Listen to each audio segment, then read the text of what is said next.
नमस्कार मंडळी, स्वागत आहे तुमचं पुन्हा एकदा माझ्या चॅनलवरती. सध्या कोकणामध्ये काजूचा हंगाम सुरू होता. तर आता हा हंगाम संपत आलात आणि ह्या बिया पण आता कमी झाल्यात.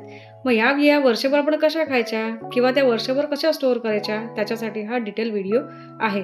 तर यासाठी काजू बी कशी काढावी याचा डिटेल व्हिडिओ आपल्या चॅनलवरती ऑलरेडी अपलोड केलेला आहे. तर अशा आम्ही अख्ख्या बिया विकत घेतो आणि त्याला मध्ये असं विळीने चिरतो आणि त्या बिया अलगद दाभणाच्या साहाय्याने किंवा सुरीच्या साहाय्याने काढून घेतो आणि त्या आपल्याला स्टोअर करायच्यात. बरं, ह्या बिया आपल्याला रेडीमेड कट केलेल्या सुद्धा मार्केटमध्ये मिळतात.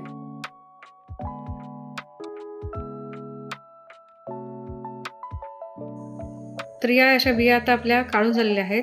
ह्या अशा बिया एका पसरट भांड्यामध्ये किंवा ताटामध्ये काढून घ्यायच्यात आणि त्याला 4 ते 5 दिवस ऊन द्यायची आहेत.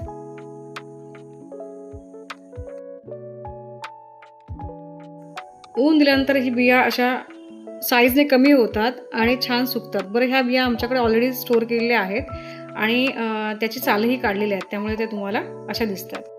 बिया छान वाळल्या की आपण त्या स्टोअर करून ठेवायच्या आहेत आणि जेव्हा आपल्याला गरज असेल त्यावेळेला ह्या अशा पद्धतीने मी तुम्हाला एक डेमो दाखवते. एका बाउलमध्ये थोड्याशाच मी बिया घेतलेल्या आहेत. ज्यावेळेला आपल्याला गरज असेल त्यावेळेला ह्या अशा बिया काढून घ्यायच्या, त्याच्यामध्ये पाणी घालून ठेवायचं आणि साधारण 4-1 तासाने आपली जी ओली काजू बी घर असते त्या पद्धतीने हे घर तयार होतात. हे पहा या पद्धतीने.